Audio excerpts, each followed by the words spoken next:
GB Anjaneyulu గారు. ఎందుకంటే ఆయన ముహూర్తం చూసుకునే మాట్లాడతారు, ఎప్పుడు ఆపాలో కూడా ఆయనకు తెలుసు.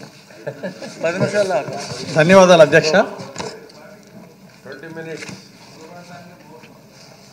లేదా అధ్యక్ష, గత 5 సంవత్సరాల్లో విధ్వంసమైనటువంటి వ్యవస్థల్ని ఈరోజు చక్కదిద్ది ఈరోజు రాష్ట్ర బడ్జెట్ బీసీలు, ఎస్సీలు, ముస్లిం మైనార్టీలకి వాళ్ళకి సబ్సిడీ రుణాలు ఇచ్చే విధంగా తీర్చిదిద్దుతూ దెబ్బతిన్న వ్యవసాయ రంగాన్ని మళ్ళీ తీర్చిదిద్ది ఈరోజు వ్యవసాయ రంగంలో వెనుకబడిపోయిన దాన్ని మళ్ళీ 15% అభివృద్ధితో ముందుకు తీసుకెళ్ళటానికి రైతుకు గిట్టుబాటు ధర ఇచ్చే విధంగా, అలాగే రైతన్నల్ని రైతే రాజు అనే విధంగా చేయడానికి వీలుగా ఈ బడ్జెట్ రూపొందించడం ఎంతో అభినందనీయం అధ్యక్ష. ఈ బడ్జెట్ని బ్రహ్మాండంగా తీర్చిదిద్దినటువంటి మంత్రి గారికి, అలాగే ముఖ్యమంత్రి చంద్రబాబు నాయుడు గారికి, మంత్రి కేశవ్ గారికి ప్రత్యేక అభినందనలు, ధన్యవాదాలు అధ్యక్ష. ఈరోజు ప్రాజెక్టులన్నీ అటకెక్కినాయి అధ్యక్ష 5 ఏళ్ల పాలనలో. ఈరోజు ఆ ప్రాజెక్టుల నిర్మాణం అంతా పూర్తవడానికి, ఈరోజు అంచెలంచెలుగా అన్ని ప్రాజెక్టులు పూర్తి చేయడానికి, నదుల అనుసంధానం చేసేదానికి, రాయలసీమకు కూడా నీళ్లు ఇవ్వడానికి వీలుగా ఈరోజు ఈ బడ్జెట్లో కేటాయించడం ప్రత్యేక ధన్యవాదాలు అధ్యక్ష. 5 ఏళ్ల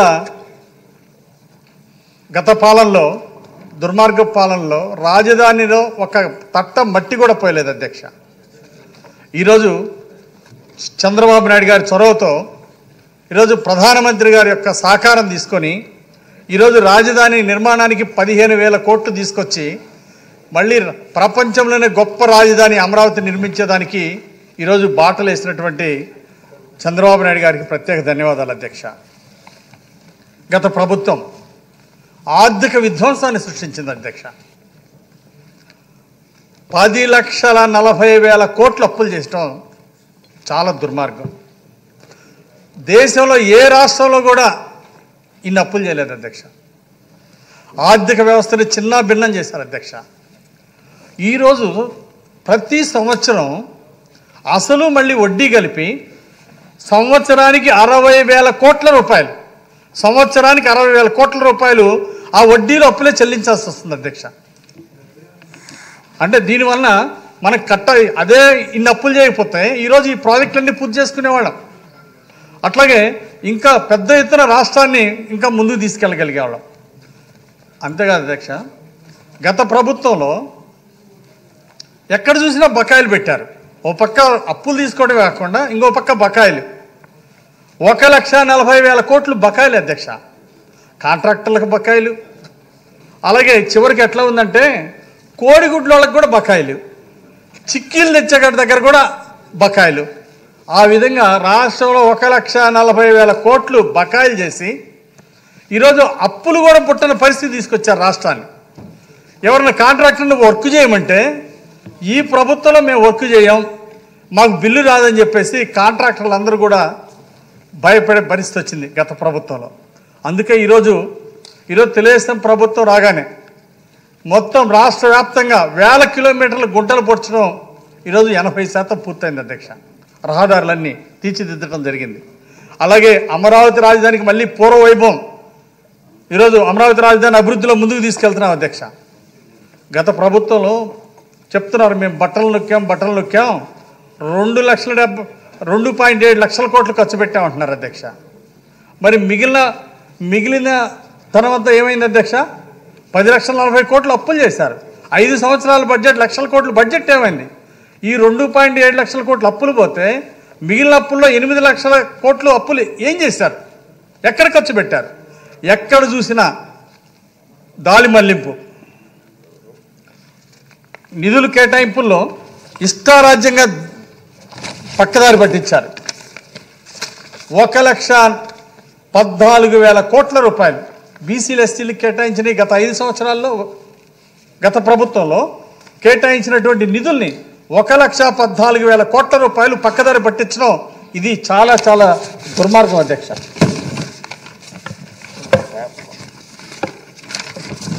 దానిలో బీసీలకు కేటాయించింది గత 5 సంవత్సరాల్లో 75,760 కోట్లు పక్కదారి పట్టించారు అధ్యక్ష.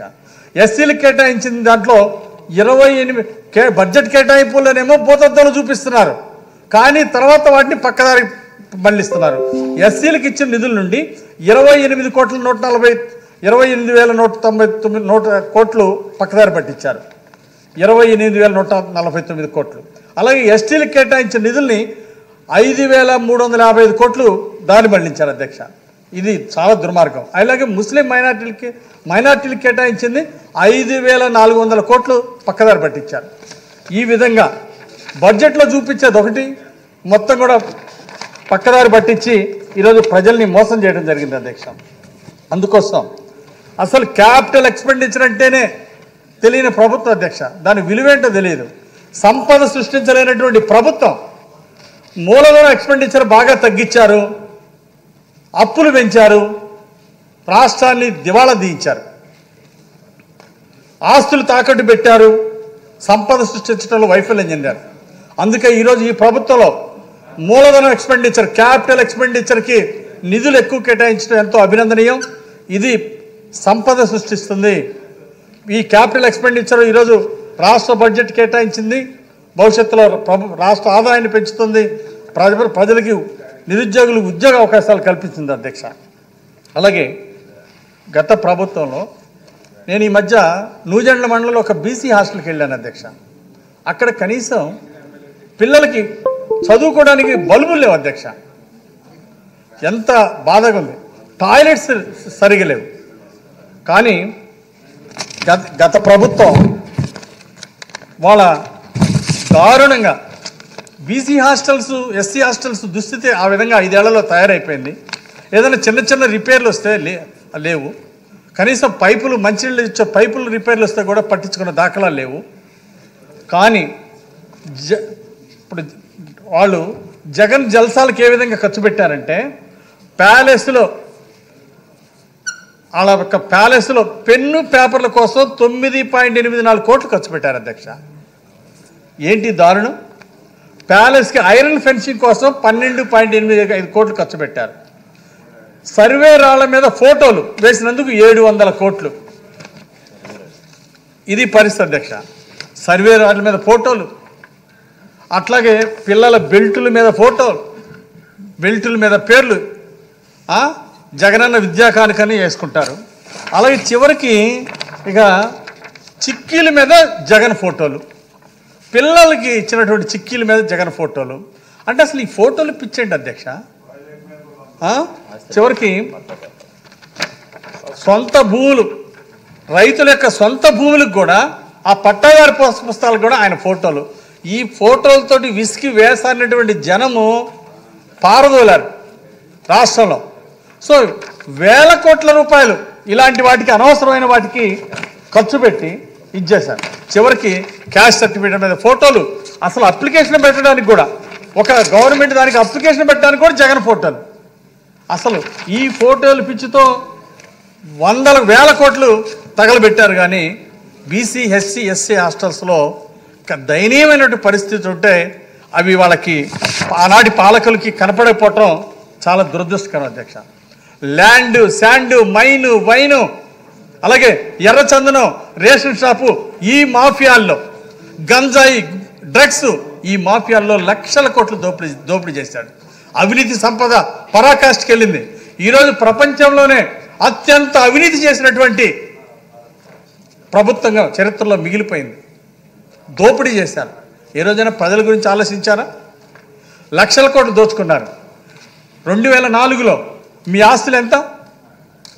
ఈరోజు ఫ్లోర్ లీడర్గా, వైసీపీ ఫ్లోర్ లీడర్గా ఉన్నటువంటి ఆయన ఆస్తులు ఆనాడు సుమారు 2 కోట్లు మాత్రమే.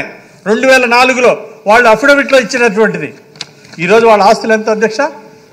ఈ లక్షల కోట్లు ఎక్కడి నుండి వచ్చినాయి? 50 కంపెనీలు ఈరోజు డైరెక్ట్గా, ఇండైరెక్ట్గా 50 కంపెనీలు ఉన్నాయి. ఎక్కడి నుండి వచ్చినాయి? ఇవన్నీ కూడా రాష్ట్రాన్ని లూటీ చేసి, గనులు, మైన్లు, వైన్లో ఈరోజు వేల కోట్లు, లక్షల కోట్లు దోపిడీ చేశారు గత ప్రభుత్వం. ఒక చిన్న అంతరాయం వర్కింగ్ లంచ్ ఎందుకంటే సమయం తక్కువ ఉంది, మాట్లాడవలసిన వాళ్ళు ఎక్కువ ఉన్నారు కాబట్టి వర్కింగ్ లంచ్ ప్రపోజ్ చేశారు. సో ఆకలిగా ఉన్నవారు వెళ్ళొచ్చేయచ్చు. లిస్టులో పేరు ఇచ్చిన వాళ్ళ మటుకు ఉండాలని కోరుకుంటున్నాను. థ్యాంక్ యూ అధ్యక్ష. అధ్యక్ష, వీళ్ళు గత ప్రభుత్వంలో వాళ్ళు లక్షల కోట్ల దోపిడీ గురించి ఆలోచించారు, కానీ ఆ నాసిరకం మద్యం వలన 35 లక్షల మంది అనారోగ్యం పాలై హాస్పిటల్ పాలై లక్షలు పోగొట్టుకున్నారు అధ్యక్ష. కిడ్నీలు పోయినాయి, కొంతమందికి లివర్లు పోయినాయి, హార్ట్ అటాకులు. అది ఏం మాయమందో కానీ ఈ నాసిరకం మందు దాగి 35 లక్షల మంది హాస్పిటల్ పాలైతే 30,000 మంది ప్రాణాలు కోల్పోయారు అధ్యక్ష. వాళ్ళ దుర్మార్గాలకి అంతే లేకుండా పోయింది. అట్లాగే వాళ్ళ యొక్క డ్రగ్స్ వలన, గంజాయి గుట్కాల వలన యువత తప్పుదారి బట్టి ఉద్యోగాలు లేక నానా ఇబ్బందులు పడ్డారు. 20,000 మంది యువత, చదువుకున్నటువంటి యువత నిరుద్యోగాల్లో ఉండి ఆత్మహత్యలు చేసుకున్నారు అధ్యక్ష. గతంలో చంద్రబాబు గారి పాలనలో పట్టభద్రుల యొక్క నిరుద్యోగ శాతం 4% ఉంటే ఈరోజు 24%, వైసీపీ పాలనలో 24% పెరిగింది అధ్యక్ష. అందుకే 20,000 మంది ఈరోజు ఆత్మహత్య చేసుకున్నారంటే నిరుద్యోగ యువకులు ఎంత బాధాకరం అధ్యక్ష. దానికి కారకులు ఎవరు? ప్రతి సంవత్సరం డిఎస్సి ఉద్యోగాలు ఇస్తామన్నారు, ఎందుకు ఇవ్వలేదు? లక్షలాది ఉద్యోగాలు ఇస్తామన్నారు, ఇచ్చారా? డిగ్రీలు చదివిన వాళ్ళని, పీజీ చదివినటువంటి వాళ్ళని వాలంటీర్ ఉద్యోగాలు ఇచ్చి 5,000 జీతాలు ఇచ్చి ఎట్టి చాకరీ పని చేపిస్తారా? ఇదేనా ఉద్యోగాలంటే? ఎంత దుర్మార్గం. అందుకే ఈరోజు చంద్రబాబు గారి పాలనలో పెద్ద ఎత్తున ఉద్యోగ అవకాశాలు కల్పిస్తున్నారు. 8 నెలల్లోనే 6 లక్షల కోట్లు పెట్టుబడి ఈరోజు రాష్ట్రానికి తీసుకొచ్చారు. అట్లాగే 4 లక్షల మందికి ఉద్యోగ అవకాశాలు కల్పిస్తుంది ఈ ప్రభుత్వం. ఈ 5 సంవత్సరాల్లో 20 లక్షల మందికి ఉద్యోగ ఉపాధి అవకాశాలు కల్పించడమే ధ్యేయంగా ఈరోజు ఈ ప్రభుత్వం ముందుకెళ్తుంది అధ్యక్ష. అందుకోసమే దానికి స్కిల్ డెవలప్మెంట్ కింద ఈ ప్రభుత్వం నిధులు కేటాయించింది అధ్యక్ష. అట్లాగే శాంతి భద్రతలు అధ్యక్ష, గత ప్రభుత్వంలో మాన ప్రాణాలకు రక్షణ లేకుండా పోయింది అధ్యక్ష. ప్రజల ఆస్తులకి రక్షణ లేకుండా పోయింది. ఏదైనా మాట్లాడాలంటే భయం, స్వేచ్ఛగా వాళ్ళ భావాలను వ్యక్తం చేయలేని భయం, ఏదైనా ధర్నాలు చేసిన వాళ్ళ మీద తప్పుడు కేసులు, అదేమని వాస్తవాలు మాట్లాడితే తప్పుడు కేసులు పెట్టి జైల్లో పెట్టడం, వేధింపులు చేయటం, అరాచకాలు, తప్పుడు కేసుల్లో ప్రపంచ రికార్డు సృష్టించారు ఆనాటి పాలకులు, నియంత పాలకులు. 30 ఏళ్ళు వాళ్ళే అధికారం పాలించాలనుకున్నారు. ఏ పార్టీ అధికారంలో ఉండకూడదంట, ఏ పార్టీ ఎమ్మెల్యేలు గెలవకూడదంట. అందుకే తప్పుడు కేసులు, తప్పులు చేసిన వాళ్ళేమో, రౌడీ షీటర్లనేమో దారికి వదిలేశారు, గాలికి వదిలేశారు, రోడ్ల మీద తిరుగుతూ ఉన్నారు, బాధితుల్ని జైల్లో పెట్టారు. మా వినుకొండలో జిమ్జాని అనే అతను ఇంటి మీదకి వెళ్ళి దాడి చేసి వాళ్ళ ఇంట్లో సామాను బాలు కొట్టి ఇంట్లో వాళ్ళని మొత్తాన్ని తలకాయలు పట్టి మొత్తం బుల్లెట్ బండి ఇంట్లో సామాను కూడా తగలబెట్టి దగ్ధం చేస్తే ఇంటి మీదకి వెళ్ళి బాధితులనేమో జైల్లో పెట్టారు. అలాగే ఎవరైతే దాడి చేశారో వాళ్ళ మీద కేసు లేకుండా వదిలేశారు రౌడీ షీటర్లని. ఈ విధంగా వేలకుంది ఈ రాష్ట్రంలో జరిగినాయి. దాని అంటే 30 సంవత్సరాలు పాలన చేయాలంట.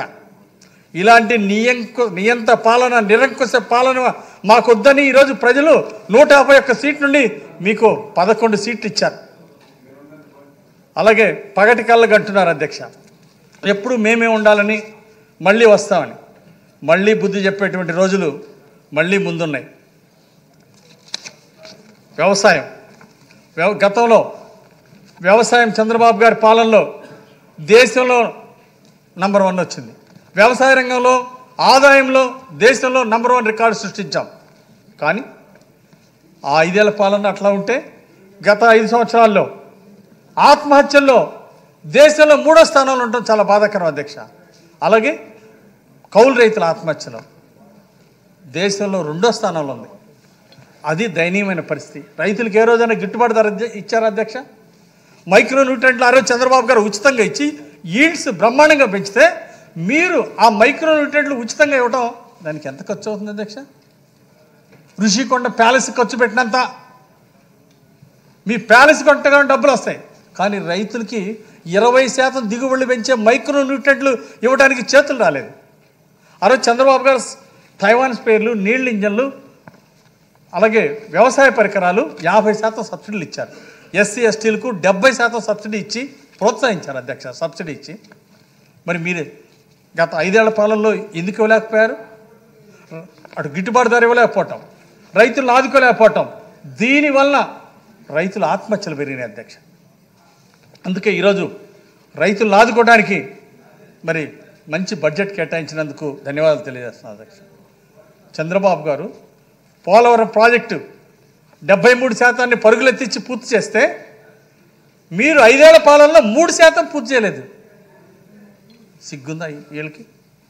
ఎక్కడ దోచుకుందామా, ఎన్ని వేల కోట్లు దోచుకుందామా అనే ఆలోచన తప్ప ప్రాజెక్టులు పూర్తి చేద్దాం, రైతులను ఆదుకుందామని ఏ ఒక్క రోజైనా ఆలోచించిందా ఆ ప్రభుత్వం? ఈరోజు మళ్ళీ రైతన్నలకి మైక్రో న్యూట్రెంట్లు ఉచితంగా ఇస్తున్నందుకు ఈరోజు రైతన్నలు అందరూ కూడా హ్యాపీగా ఉన్నారు అధ్యక్ష. అట్లాగే వ్యవసాయ పరికరాలు ఈరోజు ఈ ప్రభుత్వం సబ్సిడీలు ఇస్తూ ఉంది. అట్లాగే ప్రాజెక్టులన్నీ పోలవరం ప్రాజెక్టు పూర్తి చేసి మళ్ళీ ప్రజలకు అంకితం ఇవ్వబోతున్నారు చంద్రబాబు గారు. అలాగే అన్ని ప్రాజెక్టులు కూడా వల్లాపల్లి రిజర్వాయర్ కావచ్చు, గోదావరి పెన్నా నదుల అనుసంధానం, ఇవన్నీ కూడా అంచెలంచెలుగా పూర్తి చేసి ప్రతి ఎకరానికి నీళ్ళు ఇచ్చే విధంగా వ్యవసాయ రంగాన్ని లాభసాటిగా తీర్చిదిద్ది దేశంలోనే అగ్రగామిగా వ్యవసాయ రంగాన్ని తీర్చిదిద్దటంలో ఈ ప్రభుత్వం చర్యలు చేపట్టినందుకు ఈరోజు ప్రజలందరూ చాలా సంతోషిస్తున్నారు అధ్యక్ష. అట్లాగే ఈరోజు శాంతి భద్రతలు 8 నెలల్లోనే శాంతి భద్రతలన్నీ కూడా కంట్రోల్ చేసి రౌడీల్ని ఎక్కడ ఉంచాలో అక్కడ జైల్లో పెట్టారు. అట్లా ఈరోజు ప్రజలందరూ కూడా స్వేచ్ఛగా ఆనందంగా ఉన్నారు. ఈరోజు ప్రజల ప్రాణాలకు రక్షణ, ఆడబిడ్డలకు రక్షణ, అట్లాగే ప్రజల ఆస్తులకు రక్షణ ఇచ్చింది ఈ ఎన్డీఏ ప్రభుత్వం అధ్యక్ష.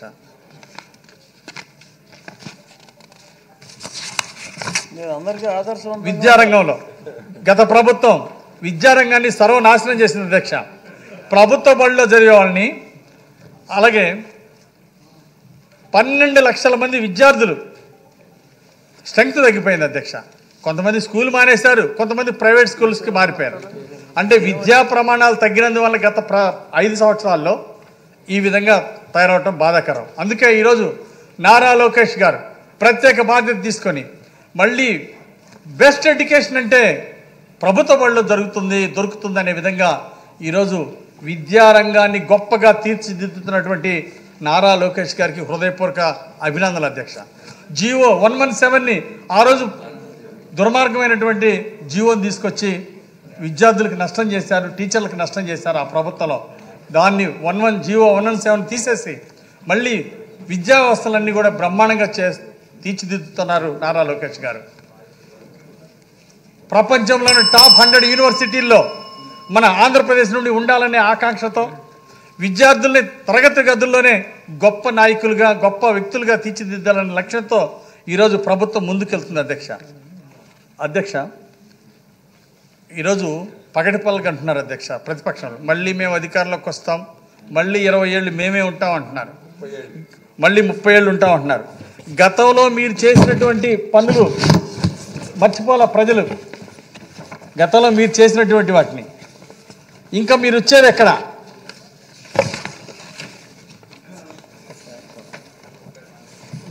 చీఫ్ విప్ గారు ఆ రోజు చంద్రబాబు నాయుడు గారు క్లోజ్ చేయాలి. అధ్యక్ష, చంద్రబాబు గారు అభివృద్ధి రికార్డు సృష్టించారు అధ్యక్ష.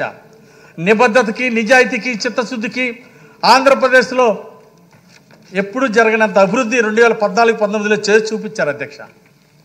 అట్లాగే చంద్రబాబు గారి నాయకత్వంలో పంట కుంటలు కానీ, వరద బాధితులు ఆదుకోవడంలో కానీ రికార్డు సృష్టించారు అధ్యక్ష.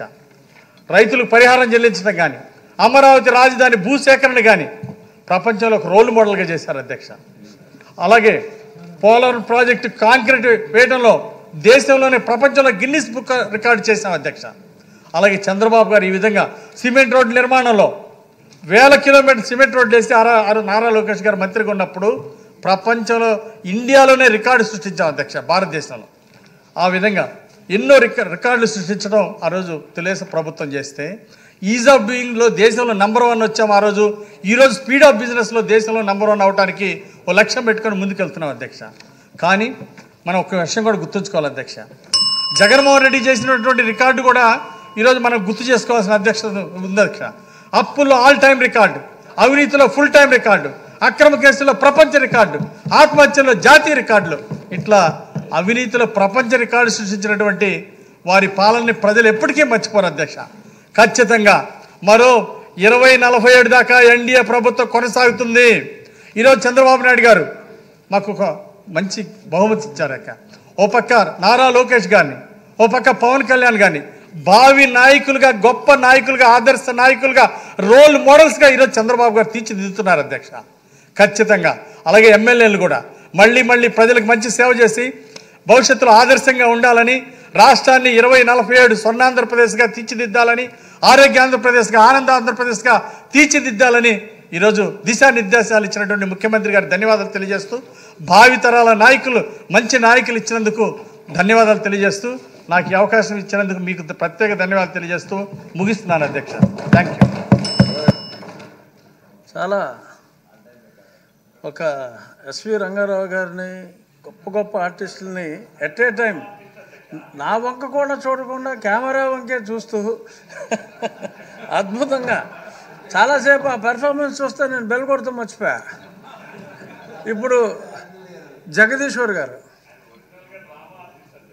అలాగా